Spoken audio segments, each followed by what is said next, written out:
여러분 반갑습니다. 2022 수시전형 대비 재시문 기출문제 풀이를 담당한 금천고등학교 교사 이동훈입니다.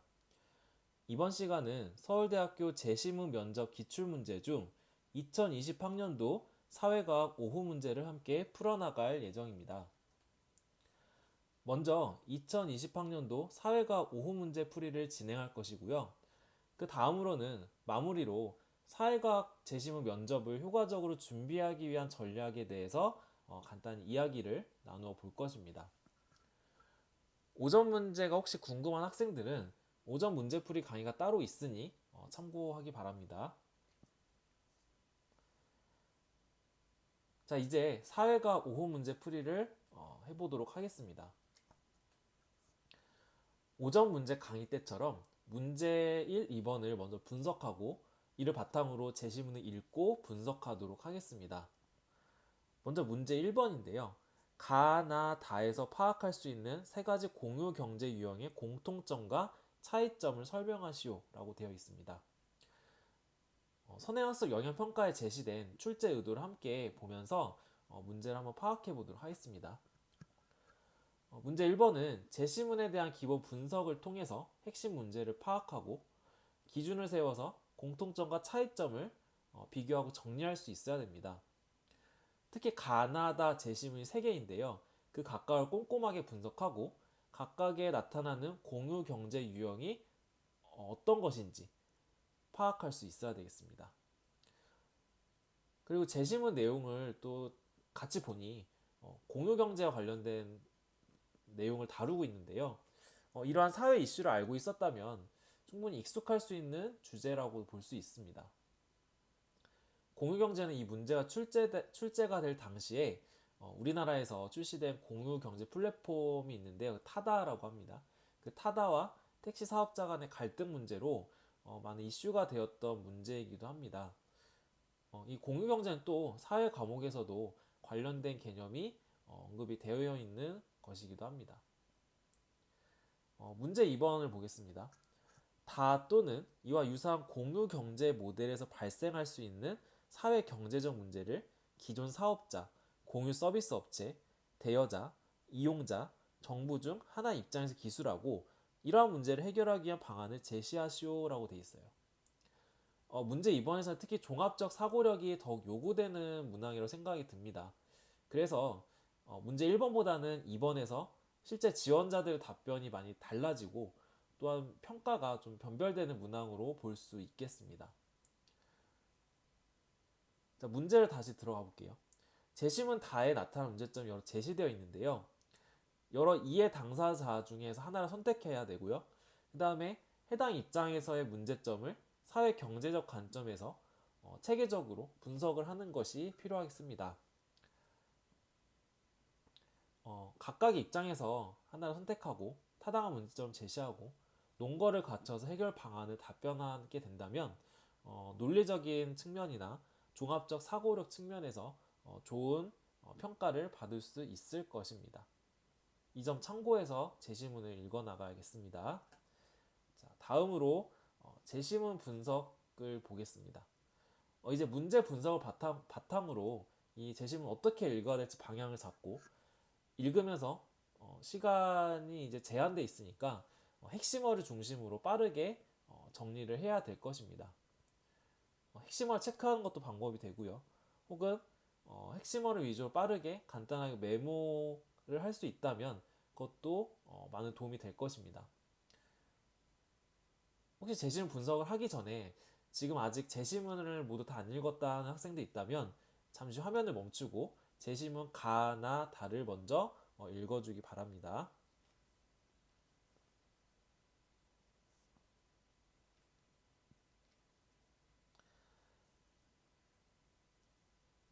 자, 그럼 제시문 가부터 보겠습니다. 문제 1번에서 이미 공유 경제 유형을 묻고 있으니 어떤 유형인지 염두에 두면서 봐야겠죠.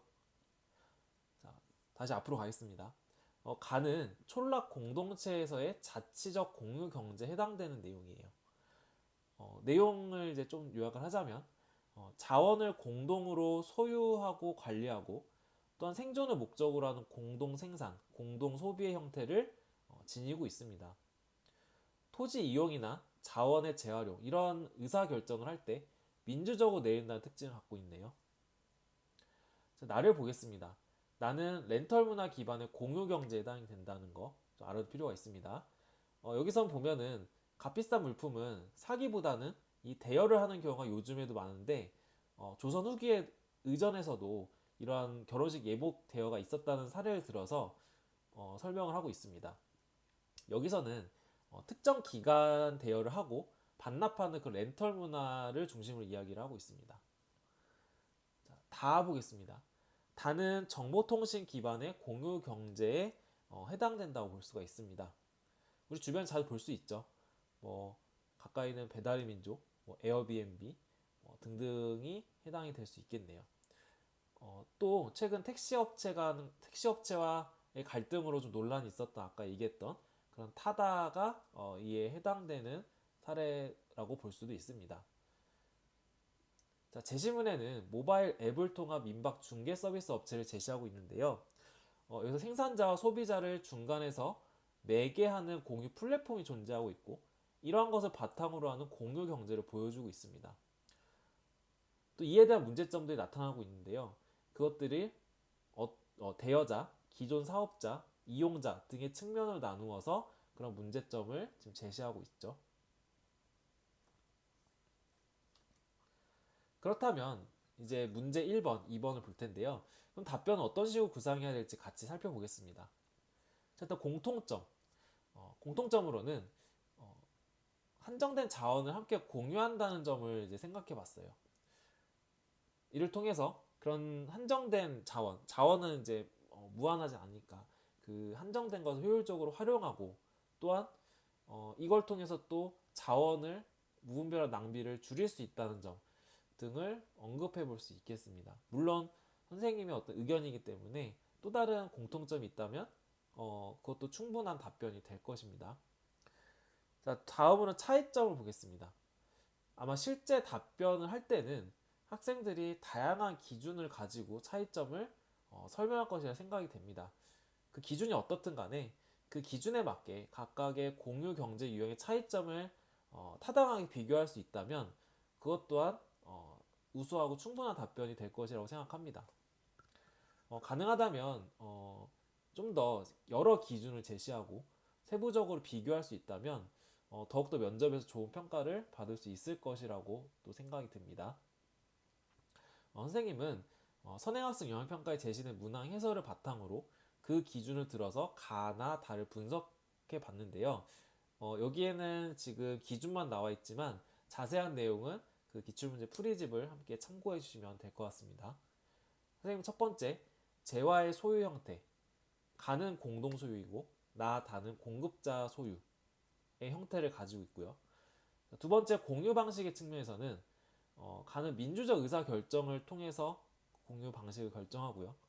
나, 다 같은 경우에는 필요한 어떤 것들의 대여품을 일정 기간 빌리고 반납하는 형태를 가지고 있습니다. 세 번째, 거래 공간이라는 걸 기준으로 했을 때는 가는 현실 공간에서, 나는 현실이나 혹은 가상, 다는 가상 공간에서 이루어진다는 점. 네 번째, 이제 ICT 기술, 즉 정보통신 기반 기술인데요. 그것의 유무를 봤을 때 가와 나는 그렇지 않고 다는 그런 기술을 기반으로 하고 있다. 자, 다섯 번째, 생산과 소비 관계 측면에서 봤을 때는 가의 경우에는 생산과 소비가 모두 함께 공유하고 있고 나의 경우에는 생산과 소비는 별개이지만 소비가 공유된다는 점. 다는 매개자가 존재하고 그러한 매개자는 정보통신 기술을 기반으로 이런 수익 창출을 하는 어떤 모습을 보여주고 있다는 점 등을 차이점으로 생각해 보았습니다. 참고하기 바랍니다. 자, 문제 2번을 보도록 하겠습니다. 문제에서는 다와 같거나 유사한 공유 경제 모델, 즉 여기서는 정보통신 기술 기반 공유 경제 형태인데 거기서 발생할 수 있는 사회 경제적 문제들을 언급하도록 요구를 하고 있어요. 근데 여기서는 각각의 이해 당사자들 중에서 하나를 선택해서 그 입장을 기술하고 되어 있고 거기 해결 방안을 제시하라고 나와 있죠. 선생님은 각각의 입장에서 어떤 사회 경제적 문제가 있고 해결 방안이 무엇인지 이렇게 지금 화면에 제시된 것처럼 간략하게 좀 요약적으로 제시를 했습니다. 다시 한번 얘기하지만 선생님 답변한 내용들은 하나의 어떤 방향을 제시한 거기 때문에 무조건 받아들이기보다는 좀 더 비판적으로 이해해 줬으면 좋겠습니다.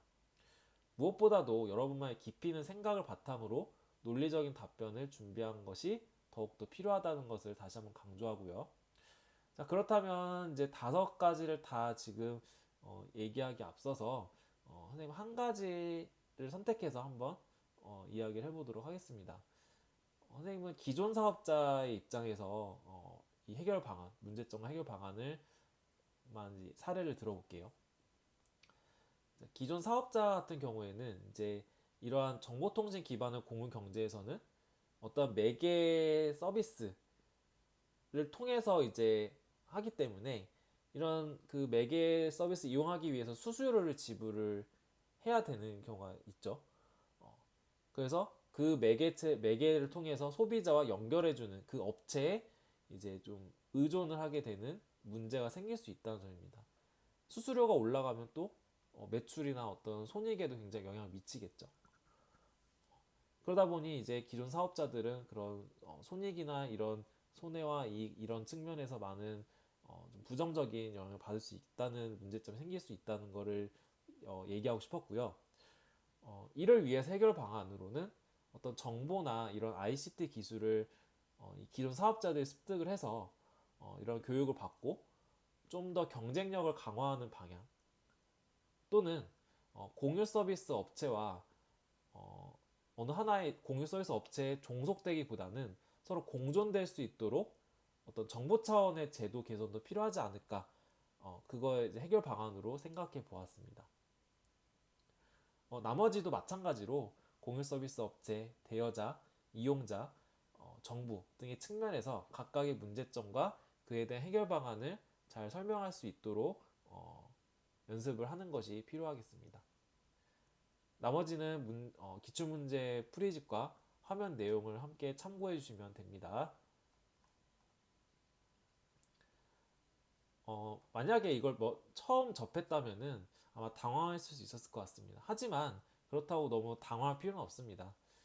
사회 현상이나 어떤 문제에 대해서 이런 것들이 나타나면 틈틈이 정리하고 분석하는 연습이 꾸준히 이루어져야 되고요. 그걸 통해서 사회 문제나 어떤 현상을 보는 시각이 길러질 거예요. 그러면 다소 좀 낯선 것들이 나오더라도 충분히 그 연습을 바탕으로 이렇게 분석을 할 수 있다는 점 꼭 이야기를 하고 싶습니다.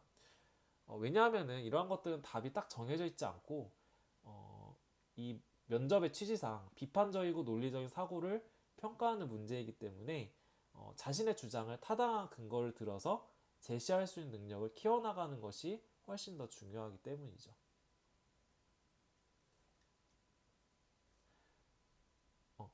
지금 나타난 부분들은 선행학습 영역평가에 제시된 문제 1번, 문제 2번에 대한 문항 해설입니다. 선생님의 답변 구상과 여기에 나타난 해설을 참고해 보면서 만약에 자신이라면 1, 2번은 어떻게 구상해보고 답변할 것인지 한번 생각해 볼 수 있도록 준비했으니 한번 생각해 보기 바랍니다.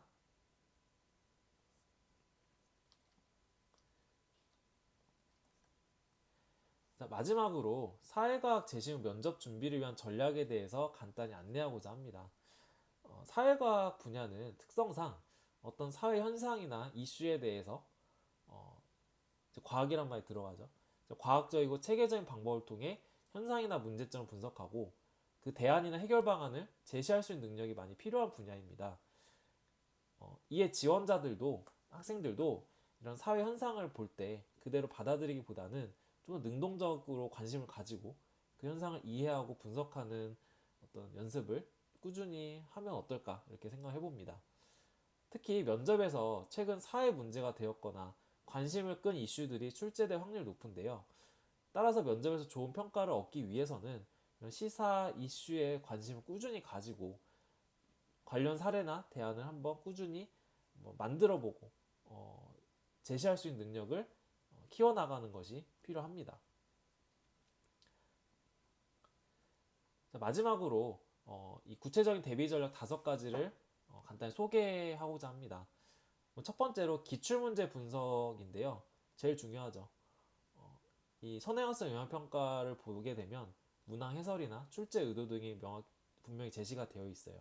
그 입학 자료실, 서울대 입학 자료실가 볼 수 있는데요. 거기에 분석을 하면서 어떤 점을 물어보려고 하는지, 어떤 방향을 평가하고자 하는지를 꼭 방향을 잡은 다음에 이 면접을 준비할 수 있어야 됩니다. 또한 서울대 입학 웹진 아로리를 들어가서 거기에도 신입생들이 어떤 면접 어떤 팁 같은 것들이 많이 제시되어 있기 때문에 꼭 들어가서 한번 읽어보는 것을 추천합니다. 두 번째로 형 사회과 관련된 시사 이슈를 꾸준히 정리하는 것이 필요하다고 아까도 얘기했죠. 원인과 결과, 그리고 문제점, 대안 등을 제시하는 거 필요합니다. 세 번째, 이제 교과서를 통해 관련 개념을 숙지해야 된다. 면접은 학교 교육과정 근거로 출제를 합니다. 특히 이 사회과학 분야는 평소 사회탐구 과목들 있죠. 그런 교과서에 많이 관련된 개념들을 많이 제시하기 때문에 그 교과서에 나와 있는 개념들을 한번 연습을 하고 정리하는 것이 필요합니다. 답변 방식과 관련된 것들이 4번, 5번인데요. 먼저 답변은 논리적으로 체계적으로 말하는 연습이 필요하겠죠. 논리적이라는 것은 그 주장과 타당한 근거를 적절하게 제시하는 거. 체계적인 의미는 문제 요구사항에 맞춰 답변을 구상하는 거. 특히 실제 면접에서는 핵심어를 위주로 개요를 빠르게 작성하는 것도 필요할 것입니다. 자, 마지막입니다. 주어진 질문에 답변만 하는 것이 아니라 필요에 따라서 면접관들께서 반론을 제기하거나 어떤 꼬리 질문 같은 추가 질문을 이제 하는 경우가 있는데요. 이때 학생들이 많이 당황을 하는 경우가 많습니다. 흔들리지 않고 면접관의 질문에 집중하고 자신의 생각이나 주장을 차분하게 정리하여 답변할 수 있는 것들도 예상을 하고 준비하는 것이 필요하겠습니다. 이 5가지 간단하게 보일 수 있지만 굉장히 중요한 것들이기 때문에 꼭 이 전략을 좀 잘 적용해 볼 수 있기 바랍니다. 2020학년도 재시험 면접 기출 사회과학 5후 문제 해설 강의를 여기까지 마치겠습니다. 여러분들 면접 준비에 조금이나마 도움이 되었길 바라고요. 여러분의 멋진 미래를 진심으로 응원합니다. 감사합니다.